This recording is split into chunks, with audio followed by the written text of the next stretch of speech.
طالبہ میں آج آپ لوگوں کے سامنے چند منٹ بولنا چاہتا ہوں اس کے بارے میں میری عنوان شروع کرنے سے پہلے حمد و تعریف کرتا ہوں جنہوں نے ہم بنی آدم کو ایک گوشت کے لتھڑوں سے پیدا کیا اور پیدا کرنے کے بعد یوں ہی بے کر نہیں چھوڑ دی بلکہ اتنا صراط المستقیم پر چلنے کی توفیق عطا فرمائی، اس لیے سب کو کہا الحمدللہ۔ اس کے بعد ہمارے آخری نبی، آخری پیغمبر، آخری میسنجر جناب محمد رسول اللہ صلی اللہ علیہ وسلم پر ہزار و ہزار درود و سلام نازل ہو۔ اللہم صلی علیہ اللہم بارک علیہ۔ میں آج آپ لوگوں کے سامنے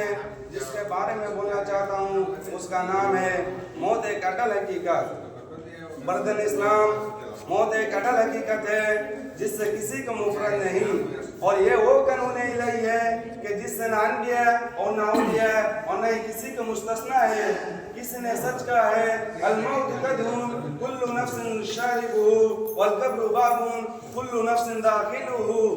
موت ہر زندہ پر آتی ہے، بڑے پر بھی، چھوٹے پر بھی، مرد پر بھی، عورت پر بھی، نیک پر بھی، برے پر بھی۔ اور جس پر موت آتی ہے وہ نہ تو خود اس سے بچ سکتا ہے اور نہ ہی اس کے ارد گرد گھر میں بیٹھے ہوئے اس کے ورثہ اس کو اس موت سے بچا سکتا ہے۔ الغرض یہ کہ موت سے کسی کا چھٹکارا نہیں، کوئی طاقتور ہو تب بھی اور کوئی کمزور ہو جب بھی، ہر حال میں اسے موت کا ذائقہ چکھنا ہے۔ اور اللہ تبارک و تعالیٰ اپنے کتاب المقدس میں دو فیصلہ سناتے ہوئے فرماتے ہیں وَمَا جَعَلْنَا لِبَشَرٍ مِّن قَبْلِكَ الْخُلْدَ فَإِن مِتَّ فَهُمُ الْخَالِدُونَ كُلُّ نَفْسٍ ذَائِقَةُ الْمَوْتِ کہ اللہ تعالیٰ فرماتے ہیں کہ آپ صلی اللہ علیہ وسلم سے پہلے ہم نے کسی انسان کو ہمیشہ کے لیے زندہ نہیں رکھا کہ آپ صلی اللہ علیہ وسلم اب فوت ہو گئے کہ وہ انسان اس دنیا میں ہمیشہ کے لیے زندہ رہیں گے۔ الغرض یہ ہے کہ کل نفس ذائقۃ الموت، ہر انسان کو موت کا ذائقہ چکھنا ہے۔ یعنی یہ محمد صلی اللہ علیہ وسلم نہ تو آپ سے پہلے ہم نے کسی انسان کو ہمیشہ کے لیے زندہ رکھا ہے اور نہ ہی آپ اس دنیا میں ہمیشہ کے لیے زندہ رہنے والے ہیں۔ اور سچ یہ ہے کہ لو کان فی الدنیا بقاء لما مات خیر المصابین محمد، اگر اس دنیا میں کسی کے لیے موت باقی ہوتی، کسی کے لیے موت چھٹکارا ہوتی تو افضل رسول حضرات محمد صلی اللہ علیہ وسلم اس دنیا سے رخصت نہ ہوتے، اس دنیا سے انتقال نہ لیتے۔ اور حضرت ابو ہریرہ رضی اللہ عنہ بیان کرتے ہیں کہ حضرت ابو ہریرہ رضی اللہ عنہ بیان کرتے ہیں کہ ارسل ملک الموت الی موسیٰ علیہ السلام فلما جاء وصدقه، جب موت کے فرشتے کو حضرت موسیٰ علیہ السلام کی طرف بھیجا گیا، حضرت موسیٰ علیہ السلام نے ایک تھن راشد کر دیا اور اس کا ایک آنکھ پھوڑ ڈالی، یعنی اندھا کر دیا۔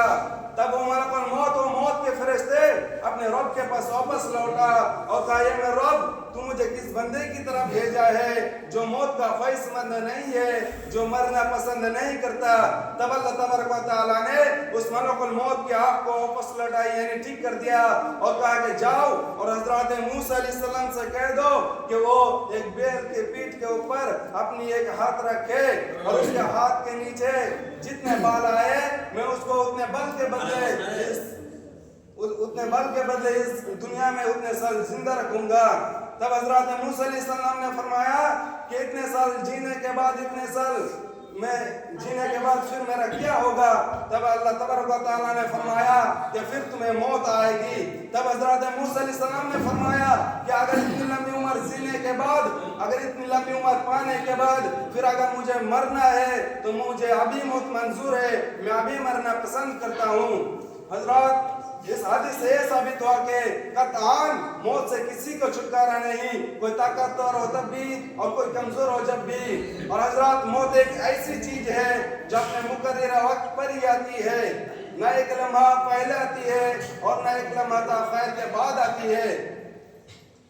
جیسے کہ اللہ تبارک و تعالیٰ فرماتے ہیں وَلَن يُؤَخِّرَ اللَّهُ نَفْسًا إِذَا جَاءَ أَجَلُهَا وَاللَّهُ خَبِيرٌ بِمَا تَعْمَلُونَ، کہ جب کسی کا مقررہ ہوتا جاتا ہے تو اللہ تعالیٰ اس سے ہرگز مہلت نہیں دیتا، اور جو کچھ تم کرتے ہو یا کر رہے ہو اس سے اللہ تعالیٰ باخبر اور باخبر ہے، سب کچھ جاننے والا ہے۔ حضرات، نہ کسی انسان کو اپنے موت کا وقت معلوم ہے، اور نہ کسی کو یہ پتا ہے کہ اس پر موت کہاں آئے گی اور کس حالت پر آئے گی،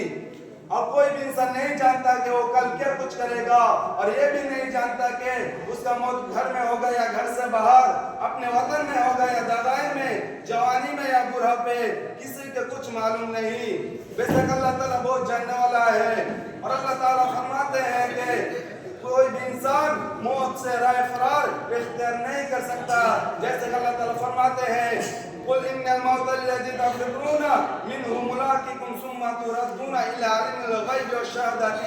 فَيُنَبِّئُكُم بِمَا كُنتُمْ تَعْمَلُونَ۔ کہ آپ صلی اللہ علیہ وسلم آپ فرما دیجئے کہ جس موت سے تم لوگ بھاگ رہے ہو وہ موت تمہیں پہنچ کر رہے گی، اور پھر تم اس ذات کی طرف لوٹا دیے جاؤ گے جو ہر چھپی ہوئی اور ہر ظاہر چیز کو جاننے والا ہے، اور وہ تمہارے کیے ہوئے تمام کاموں کے متعلق تمہیں خبردار کرے گا۔ اور دوسری حدیث جس میں موت کی یاد کے حوالے میں سے امام ابن قدامہ نے بیان فرمایا ہے